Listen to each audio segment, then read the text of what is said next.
Hello, Rob from Fountain Pen Journey with a review of the modern Parker 51 fountain pen. It's been around for a while. I think it was released in 2021. Yes, it was, as far as I can recall. And I purchased this pen on a very special offer from Amazon in December 2021. I wasn't going to buy it because I watched Stephen Brown's review of this pen, which I think summed it up perfectly, and it really put me off. I love the design of the Parker 51, the original, and even, to be honest, this new modern version. And it was just one of those things that I just thought, you know what, for the price, I'm not interested.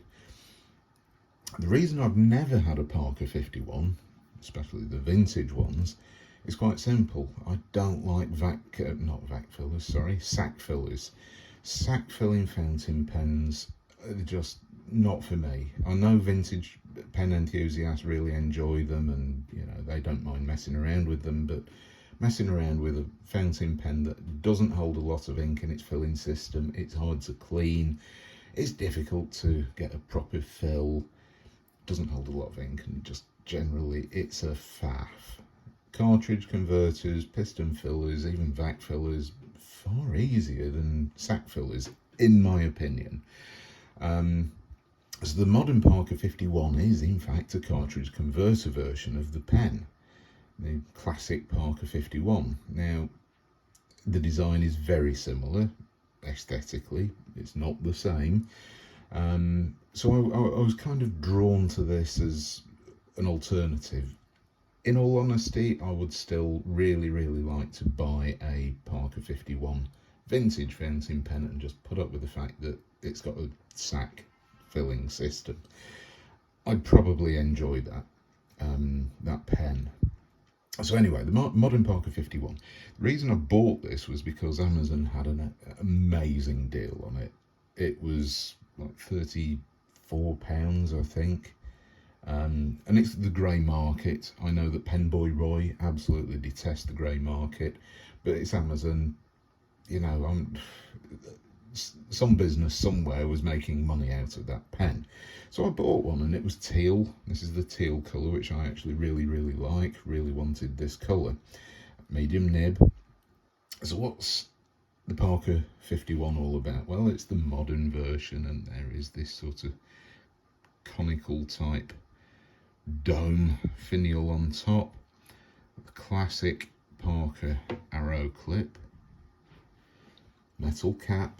On one side we've got Parker, and on the other side it says France, though I'm absolutely sure that these pens are made in China, because the various Jinhao Parker 51 knockoffs, which in all honesty are actually not bad and certainly good value for the price, are actually a little bit better designed. We'll talk about that in a minute. Plastic barrel, just tapers down, very classic design.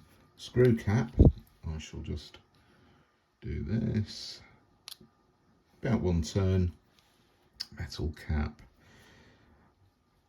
plastic section with a band in between this. There is a slight step up, but you can't feel very much when you're holding it. You certainly can't feel the threads holding it down here on the section.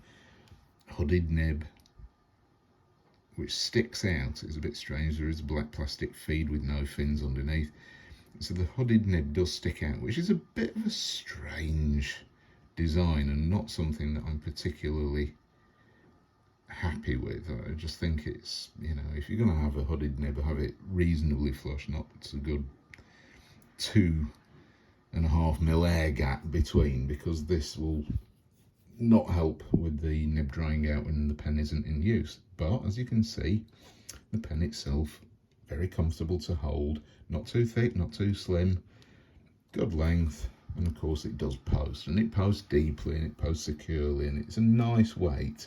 There is a bit more back weighting because this cap is metal and the plastic body is a bit light in comparison, so you do feel the pressure, but it's more downward pressure on this part of your hand than anything else. So very nice length, very comfortable. nice comfortable pen to hold. The filling system, of course, you unscrew the barrel, and I have inserted the usual Parker proprietary cartridge system, so it's Parker cartridges. The pen ships with a converter and also a black and a blue cartridge, I think. I used the blue cartridge, cleaned it out, refilled it with a different ink. We'll get onto that in a little while. Screwing the cap back on now, you've got metal threads there and plastic threads there. Metal on plastic, very easy to graunch that and chew them up, so be very, very careful when you're capping your Parker 51, the modern version. I would much prefer the traditional Parker 51 slip cap where it just slides on and off. It caps easily and uncaps easily. However, even I have sometimes gone, oh, I don't think that's quite capped right, and I've cross-threaded it. And be very careful, because if you cross-threaded it, give it too much of a turn, you will strip these threads and the pen will become useless. So yeah, bad design. So let's have a look at how it writes, because this is the real test of this pen. So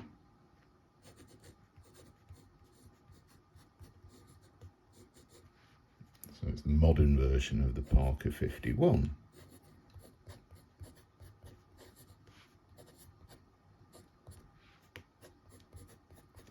I've gone for a medium. Now, there you go. You've seen this skip. Medium steel nib. There is a gold nib available for a much higher price. I mean, this pen retails at something like £75, which is more expensive than you can pick up quite often a decent vintage Parker 51. And I would recommend one of those over this, even without having used one, mainly because, as we may see,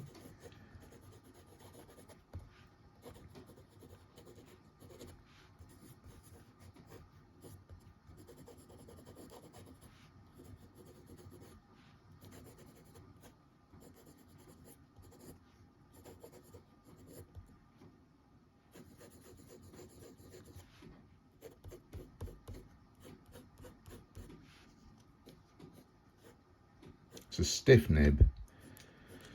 There is no line variation. It's moderately wet, not the absolute wettest. And when it's writing, it lays down ink really well. Reverse writing is no, horrible, scratchy, not good. This ink is, just make sure I'm on camera here. Ink is Diatramentis Midnight Blue, which is quite a wet ink. Just about fit this on. It's a relatively wet ink, and it tends to flow pretty well and show through and feather. And the reason being, and this is where I need to talk to you more about this actual pen and the writing experience. With the Parker Blue cartridge, the writing experience was bad. I'm not saying it's absolutely terrible, it's unusable, but the reviews are correct. This is not a pen that writes particularly well. The nib is kind of just badly tuned. It's not out of line, but it feels a bit like it is bordering on scratchy, definitely quite dry. This ink thankfully flows a bit better, so it's a better writing experience. If you're using Parker ink, it's not great. So the flow, I would say that it's the nib, and it's probably the nib more than the feed, because Parker feeds tend to be quite reliable, but I noticed an awful lot of very hard starts. I mean, you leave this pen unused for a couple of days leave it unused for a week, you're going to be shaking that ink down into the nib, trying to prime that feed. It will not start, and when it does start, it's skippy and it's dry, and it just, the flow is inconsistent. It's terrible. Leave it for a day or two and it's not as bad, but it takes a couple of sentences, maybe a couple of lines, 2 or 3 lines to really get going. I thought it might have been a bedding in issue with this pen, with the nib. It wasn't. I wrote with this pen for quite a long time and then just basically said, you know what, everyone was right, this is not a great writer. So cleaned it out, went in the Parker collection, probably just to be looked at, never to be used, because it's just not pleasurable to write with. And then I thought, you know what, let's give it another go. So the Parker 51 came out again, cartridge filled with Diatramentis Midnight Blue, wet ink. It is a bit better, but it is still not great. And I do see, and didn't get it here, maybe a little bit down on these loops, bit skippy, too skippy for my liking, and it's just not, when you're writing with it, it's just not a great writer. If you can imagine what a great writing fountain pen is like to write with, it's a pleasure. It flows, it's smooth, it's just consistent and great. This is kind of the opposite end of that scale. It writes, but it's just, it's on a par, I'd say, with some of the lesser known cheap Chinese fountain pens. I mean, I'm going to go all out and say I've had a number of Fullywen pens which just don't write well. And this is very similar. It writes, but it's just not good. It's just not a great writing experience. The fact that it's a cartridge converter filling system, yes, that's a plus. I like the design. It's a classic design. However, there are plenty of other pens available which have this design, and in fact this colour or similar colours. In fact, sometimes often even nicer colours, more colour options than the modern Parker 51.